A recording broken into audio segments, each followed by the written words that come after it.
You are now watching TV.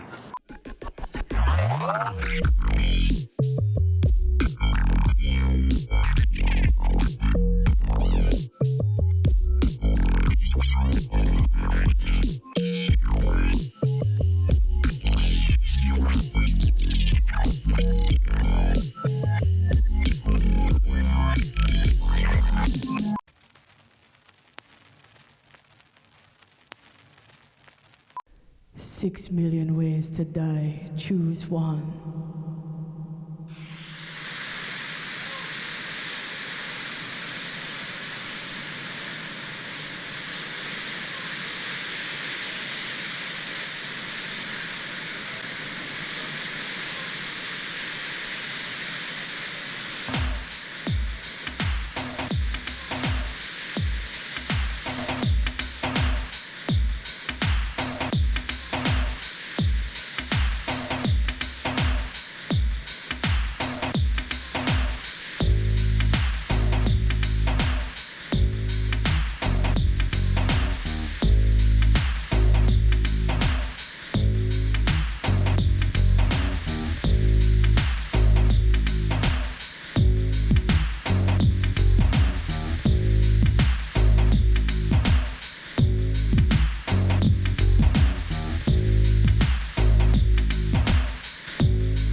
I'm really passionate about being on the ocean, which sounds funny because I live in Denver, but I spend a lot of time going back and forth between the Caribbean and Denver. So I'm very passionate about being on the water, being in a boat. I feel very passionately about our immigration system right now and what's going on with that. Sometimes I feel like I'm not doing enough because I'm not out in the streets and I'm not, protesting every chance I get. I think sometimes the anxiety of all that keeps me here in a place where I feel frozen or not really sure what I can do to offer that support. So part of that is, writing music about it and speaking to it at shows like, hey, we need to be inclusive of these people, and hey, this is not okay, and hey, this is not okay, and like really using my voice on stage, even if it's locally. Born in New Mexico, raised in Texas, half Hispanic, Puerto Rican. My father was raised in New Mexico in Los Alamos, which was where they built the hydrogen bomb. So his whole childhood he was raised in a walled-in town that nobody even knew existed, that was surrounded by military people. Like, New Mexico has such a weird, magical vibe for me because of where my father was raised, and then we would go every year to go see my grandparents, but we never went to Santa Fe, we never went to Taos. I didn't experience those things until I was an adult. My grandfather, I can trace back like 8 generations Puerto Rican. He was a musician in Puerto Rico when he was younger. Yeah, so then I grew up in Texas, which is like country music and not so much bluegrass, more like country music and classic rock. And the more time I spent in Puerto Rico and the Caribbean and then go home to Texas, those things always meld back together. My Americana band, Korte and the Lost, is like this strange mix between country, blues, and Latin music. And then you bring me here to Lady Gang, and it's a weird mix between like beach vibes and rock. It's such a weird divide. Like I always wear cowboy boots and denim, but then I show up playing like beach vibe Caribbean music. So don't let the denim fool you, I think, is my new tagline. I felt for a long time that I didn't have anything to say. I was writing primarily love songs. I felt like such a tortured soul when I was younger. Like, I just have to write about like my lesbian love relationships and being tortured through that. Then I fell in love and got happy and got married and didn't feel like I really had anything to say. Like probably the last 5 years before I started Lady Gang, where I was like, okay, what am I doing? How do I stay connected to playing music or performing? So that's when I started learning Logic and learning programs, learning software, making demos to keep some sort of musical exercise moving forward. And then the election happened, and then this nasty, ugly side of our society like bubbled to the surface. On the first EP, there's 2 songs in there. One is called Preface This, and it's kind of like my observation of what was happening in the Black community with Eric Garner being killed and Sandra Bland and all of the victims of police brutality and, not really knowing where my place is in that other than to say, I see you and I want to support you.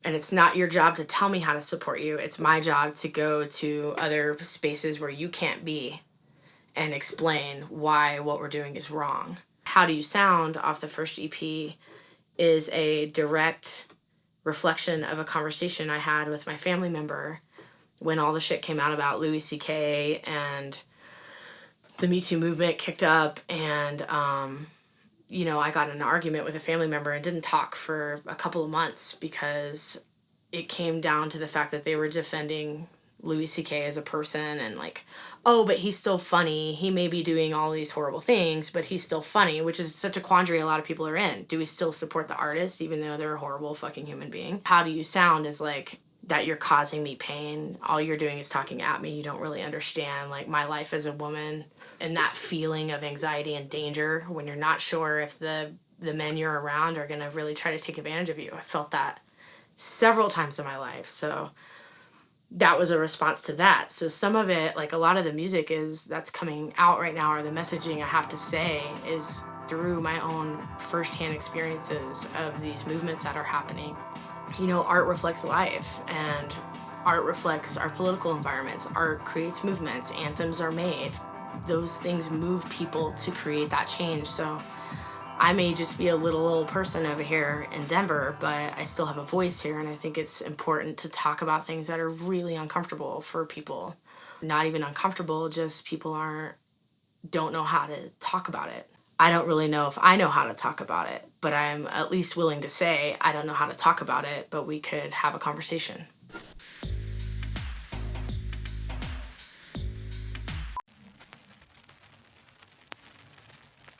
Well, you haven't been shy about getting involved in the music community out here. In addition to playing a lot and being a full-time musician, you are also running an event that is helping build community and give voice to other musicians. Tell me about that. Yeah, that's called the Chimney Place. It's a little listening room music venue that I started out of the basement of a church, actually, the church that I also work at. It's called the Chimney Place because there's an actual chimney place outside the room. But, okay.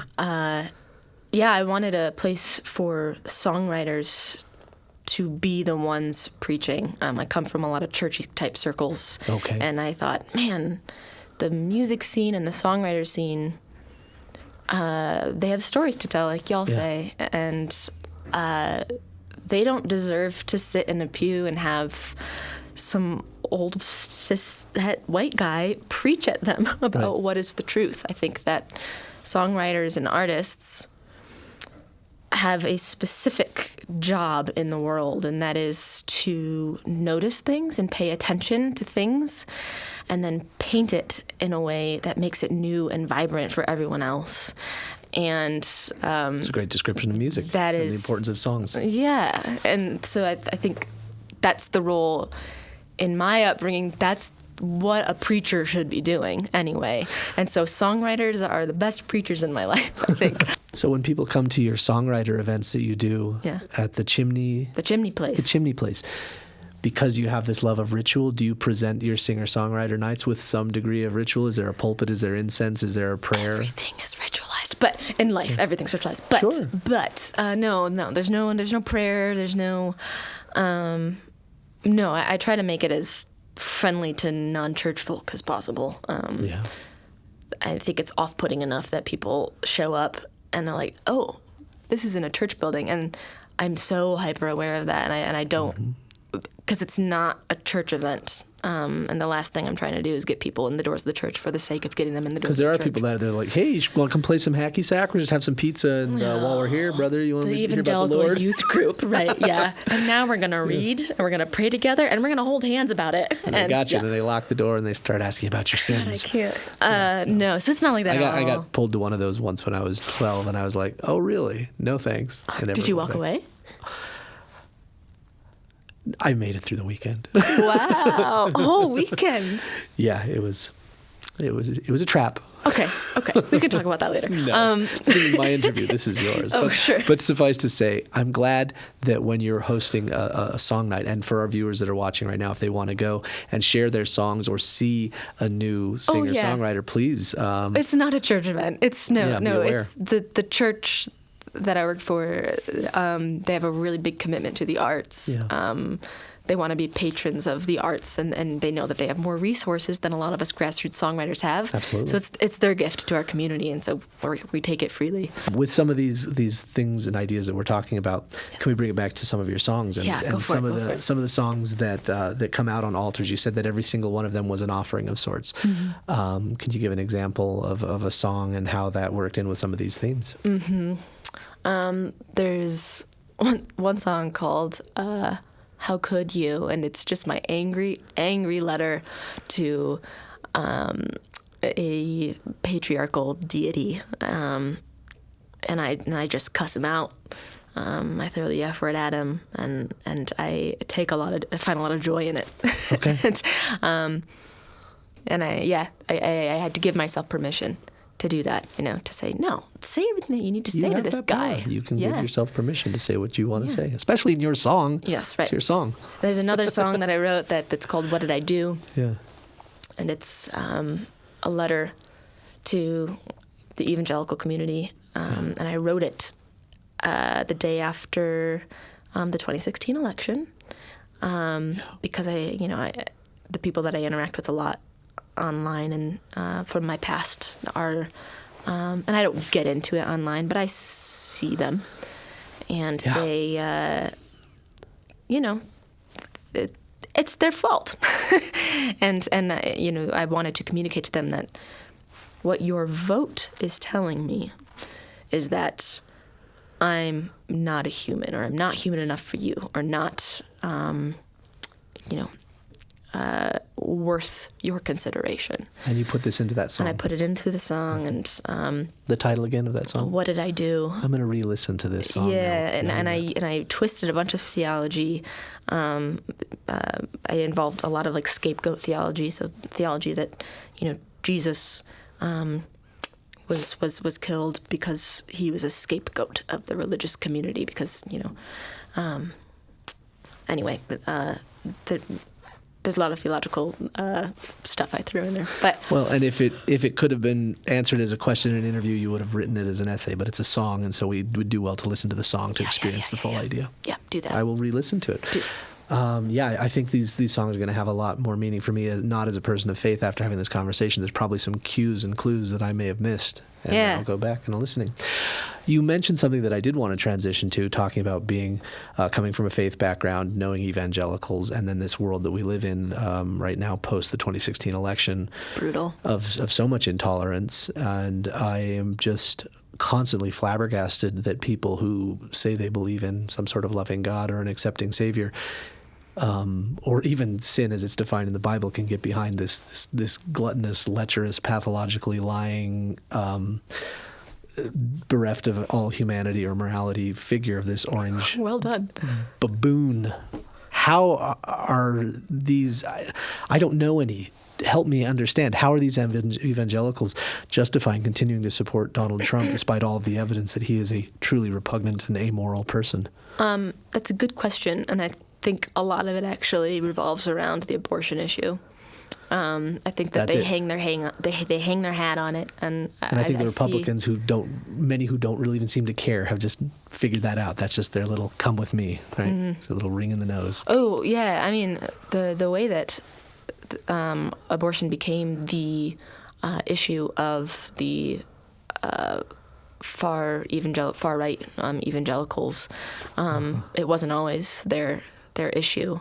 The Catholics used to always vote Democrat. Yeah, right.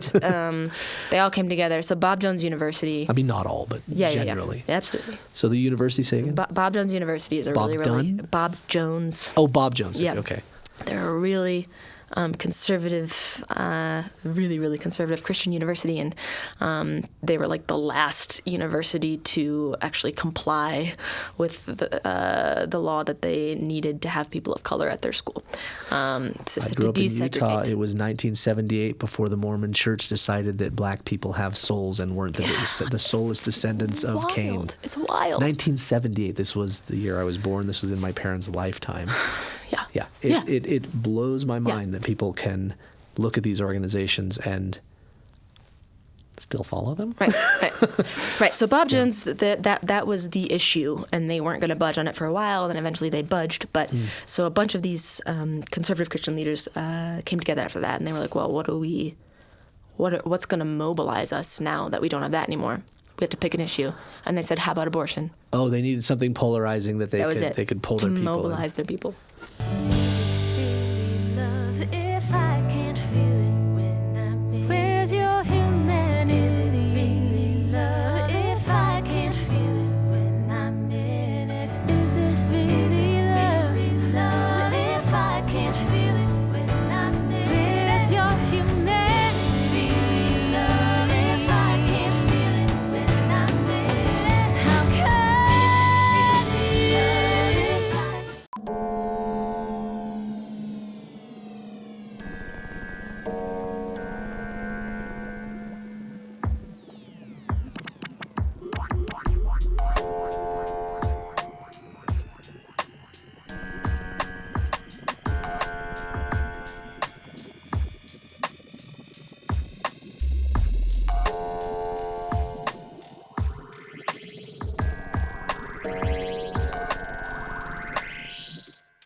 I'm still a restless heart. And the days are getting cold, and this isn't any place for a new start.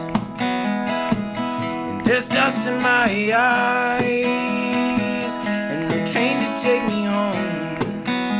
And the nights are too long, and they only do you stones.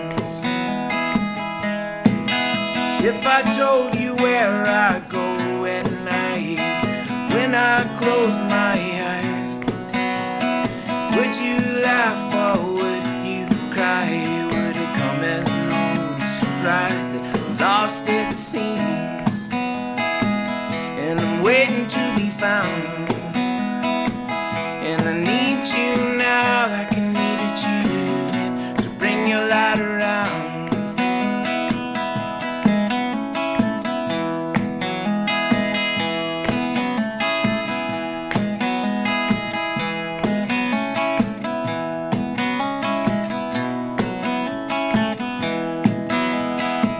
There's a hole in my shoe, I miss where I come from. Nothing left for me to do than light another smoke and sing another song. I would come home tonight, oh, if I only could be with you again somehow, you know I would. If I told you where I go at night, when I close my eyes, would you laugh or would you cry? Would it come as no surprise that I'm lost at seas, and I'm waiting to be found, and I need you now like I needed you, so bring your light around. Oh, I need you now like I needed you then, so bring your light around.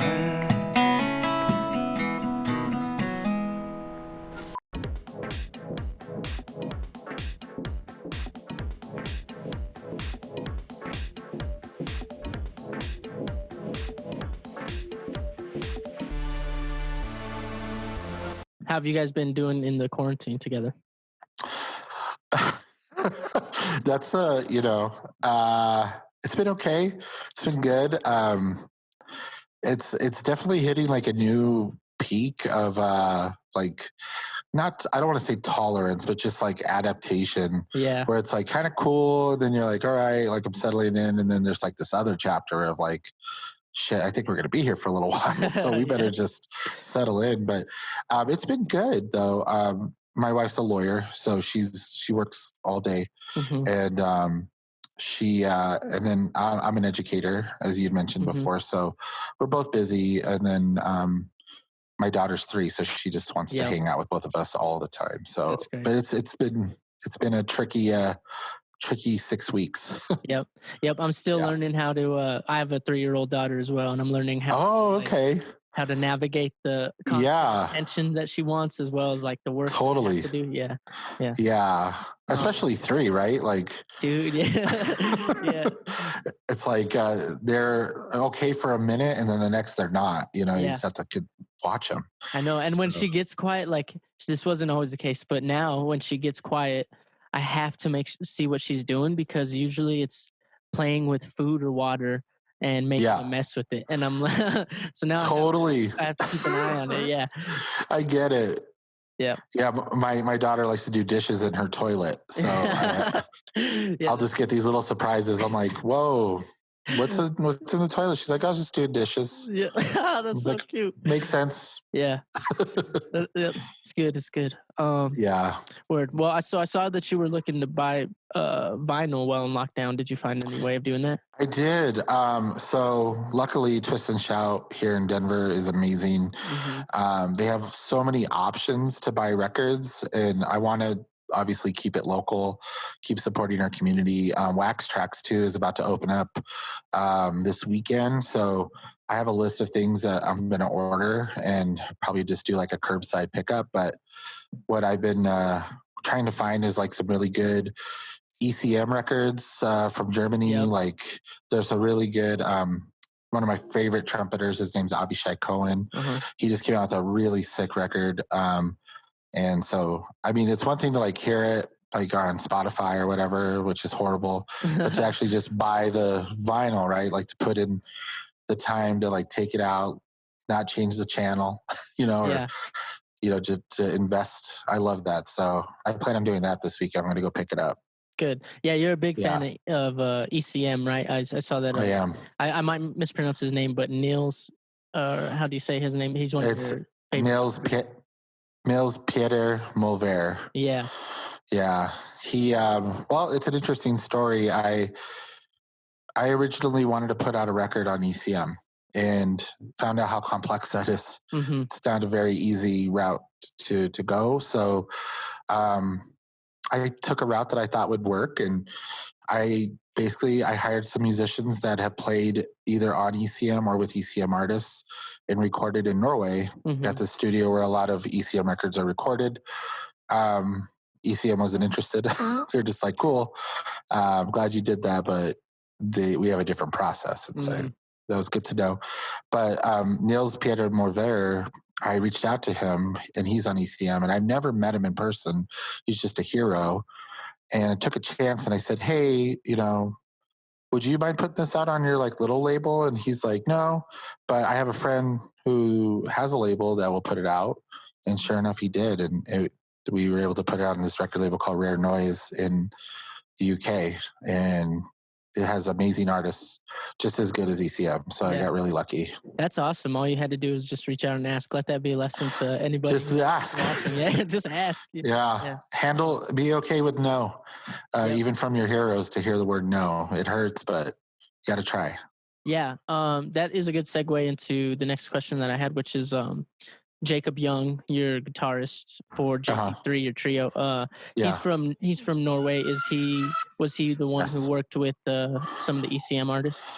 Yeah, Jacob, he is amazing. He has probably 4 or 5 records on ECM himself. Funny story, I was living in South Korea for a little bit as a teacher, and I went to this really awesome jazz festival called Jadasum. And they had an ECM stage, and I was like, wow, this is going to be so dope. Like, can't wait. And the first band was his band, and I was just blown away by his music. Met him briefly, he says he kind of remembers, but I don't think he does. But used that as kind of a talking point when I asked him to make a record with me. I just said, hey, we met one time a long time ago in Korea out in the middle of this field. Want to make a record? And he was like, yeah, let's do it. And he's kind of been like a mentor for me and like helping me navigate record labels and writing music and just the business side of jazz music, which is much different than other genres. So I really look up to him now as like an older brother. And so we've built a really good relationship, and I love him so much. He's a really good person. That's great. I saw that you said you were really impressed with not only his, but I think also your drummer's ability to improvise their music. How much of what you guys do together is improvised versus written? For that, Stola Solberg, he's an amazing drummer. He actually learned about him through very like avant-garde free jazz music in Europe, and I just kept seeing his name over and over. And then I became a huge fan of him, and just said, I'll reach out to him to see if he's down. And he was totally down. And when we made the record and when we performed together, I would say it's like 50-50, like 50% written and 50% improvised. But they're amazing improvisers that it almost sounds composed. And so it really pushes me to perform and do better because of them. So I'm really grateful to be surrounded with people like them. Yeah, that's a beautiful thing. I definitely can relate. I mean, I'm not in a group at the moment with anybody who I've like grown up with and like who inspires me, but I used to be a while ago. And I guess like in collaboration with FreePeopleTV, like Mona is one of my best friends, and it's always just great to have people that you're close with that also inspire you.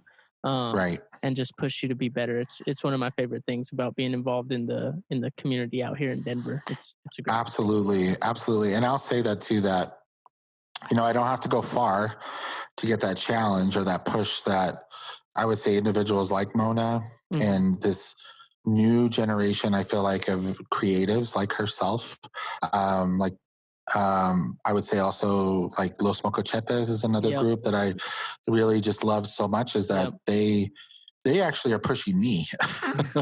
I just love to see the music that they are all creating. And I think to myself, well, damn, like that's inspiring. Like it makes me want to go and practice and like keep it fresh like all of them. So yeah, man, I feel like you don't need to go far. Like I have these Norwegian friends and they're fantastic, but you know, it's just like right here in my neighborhood, you know?